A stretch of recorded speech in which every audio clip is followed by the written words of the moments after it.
Bagaimana seorang suami terhadap istrinya jika memberikan hak kewajibannya yang harusnya untuk istri itu untuk untuk mertua tanpa istri tahu hukumnya seperti apa? Terima kasih. Soal memberi uang mertua ya? Iya gitu ya? Gini, nafkah suami wajib menafkahi anak istrinya. Saya ulangi lagi, suami wajib menafkahi anak istrinya, juga wajib menafkahi ibunya. Kalau ibunya memang dalam keadaan tidak mampu. Maksudnya tidak mampu itu berarti suami ibunya berarti bapaknya sudah tidak ada. Atau seumpama ada, dua-duanya sudah tidak mampu bekerja sudah. Maka ini tanggung jawab anak. Ini yang orang sering lupa. Jangan dikira kewajiban kita itu cuma istri sama anak, Pak. Bapak-bapak ini diingatkan. Jangan Anda kira kewajiban menafkahi itu cuma sama istri sama anak. Kita itu wajib menafkahi orang tua kita kalau posisi orang tua kita memang sudah ripuh, sudah tidak mampu. Gus, bagaimana hukumnya suami memberikan uang orang tuanya tanpa sepengetahuan istri? Hukumnya nggak apa-apa, tapi sebaiknya istri tahu. Saya ulangi lagi, hukumnya boleh, tapi sebaiknya istri tahu. Itu.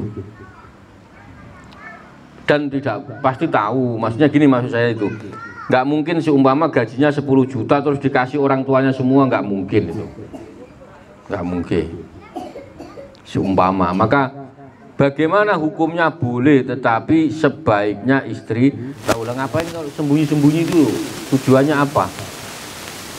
Istrinya nggak boleh ya, istrinya berarti yang kurang baik. Wong ada anak ngasih duit ibunya kok dilarang, kan aneh itu. Aneh apa enggak? Aneh. Berarti istrinya yang perlu dididik. Atau sebaliknya, suami memberi uang mertuanya, berarti ibunya istri. Boleh Gus? Ya boleh. Boleh, nggak apa-apa. Tanpa sepengetahuan istri juga boleh, tapi sebaiknya istrinya tahu. Tapi yang baik itu begini, yang baik begini. Kalau ngasih ke mertua laki-laki itu yang ngasih istri, ya. Tapi kalau ngasih ke mertua ke mertua yang itu dibalik, maksudnya dibalik, paham ya maksudnya ya.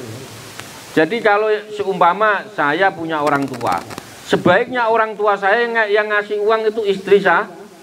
Lah nanti orang tua istri saya yang ngasih uang saya, itu sebaiknya dibalik begitu. Itu jadi gantian, maksudnya biar sama-sama tahu, biar oh ternyata mantu saya baik. Kalau anak baik biasa, anak baik sudah biasa. Maka oh mantu saya baik, mantu saya pengertian itu, sebaiknya dibalik. Atau gini, ini yang paling sering. Atau kita punya adik, adik kita ikut sama kita, yang membiayai sekolah padahal kita punya istri, punya anak. Bagaimana Gus itu hukumnya? Boleh, bagus. Karena itu juga kalau memang adik kita ini sudah nggak punya orang tua, itu juga kewajiban saudara-saudara. Nah biasanya ini ada orang yang tidak menerima, makanya perlu dididik pelan-pelan. Atau sebaliknya, adiknya istri yang ikut kita, ada apa enggak Pak kira-kira? Ada itu Pak Wasdi. Biasa saja, udah nggak usah merasa punya beban, enggak. Sampean harus yakin ketika sampean diberi beban itu pasti rezekinya pasti ditambah, rezekinya pasti ditambah. Maka diantara saya ada rezeki itu ada 8 penjuru mata air, mata angin kok, mata air. Jadi ada rezeki lewat sampean lahir saja itu sudah dapat rezeki. sampean nikah tambah rezeki, sampean punya anak tambah rezeki, sampean istighfar tambah rezeki. Yang paling terendah rezeki itu sampean kerja dapat rezeki.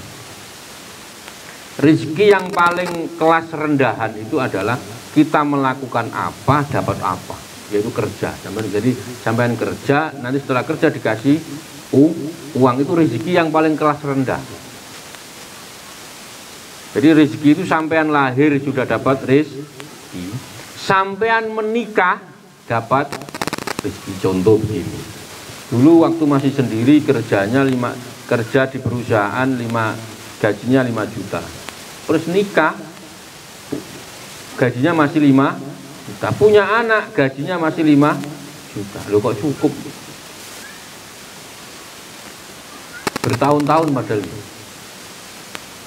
Nah, makanya pasti tambah, rezekinya pasti tambah. Maka yakin saja ketika ditambah beban kita, pasti rezekinya ditambah oleh Allah Subhanahu wa Ta'ala. Maka saran saya kepada bapak-bapak, ibu-ibu itu, kalau bisa punya keinginan yang agak tinggi. Contoh gini, ya tapi yakin, nggak boleh ragu-ragu, yakin. Contoh gini, saya mau nyekolahkan anak saya yang bagus, sekolahan yang bagus, yakin saja, daftarkan aja ke tempat, maksudnya sekolah yang bagus ya, yang bagus, walaupun mahal, itu pasti nanti ketutup. Ya. Terus gini, mau nyari apa namanya, pokoknya kegiatan-kegiatan yang untuk anak kita yang mahal-mahal itu, tapi positif ya, saya ngomong positif, bukan main-main ya, bukan mainan, bukan handphone, enggak, tapi yang penting positif, buat sekolah, buat macam-macam itu, nanti pasti ketutup, walaupun harganya lebih mahal dibanding yang lain, pasti ada rezekinya, maksud saya, pasti ada rezeki. Maka yakin saja. Nah, jadi karena apa? Bapak sudah berusaha, apa berusahanya? Kerja. Saya sering ngomong duit hidup itu harus punya duit. Paling nggak enak itu kalau nggak punya duit. Duit itu apa? Doa, usaha, evaluasi, tawakal. Doa, usaha, evaluasi, tawakal. Jadi sebelum Anda kerja, doa dulu. Ya Allah ya Rob, saya mau kerja, perintahmu nyuruh kerja. Setelah itu Anda dari rumah nyetater motor ke pabrik, itu usaha. Karena apa? Dalam perjalanan rumah ke pabrik bisa terjadi sesuatu yang tidak Anda inginkan. Bisa kecelakaan, bisa macam-macam ini. Loh ya, kira-kira begitu apa enggak kira-kira? Maka sebelum usaha itu doa, ya Allah saya berangkat niat lillahi ta'ala, semoga diselamatkan. Karena banyak kejadian-kejadian di dalam pabrik yang kita nggak terduga. Lagi ini ada kecelakaan, lagi ini nggak tahu kita. Nah setelah itu evaluasi itu introspeksi. Perasaan kerja mulai jam kerja sudah 15 tahun kok rumah masih kredit aja. Itu telat introspeksinya. Introspeksinya telat. Mestinya kemarin itu setiap hari, setiap bulan introspeksi. Ini enggak, sudah 15 tahun saya kerja, sudah 15 tahun kok rumah kredit, motor kredit semua, ini gimana? Ada yang salah, pasti ada yang salah. Doa, usaha, evaluasi atau introspeksi. Yang terakhir adalah tawakal. Jadi sudah doa, sudah usaha, sudah introspeksi, tawakal, semua serahkan kepada Allah Subhanahu wa Ta'ala. Besok diulang lagi doa, usaha, besok lagi diulang, itu terus sampai innalillahi wa inna ilaihi raji'un.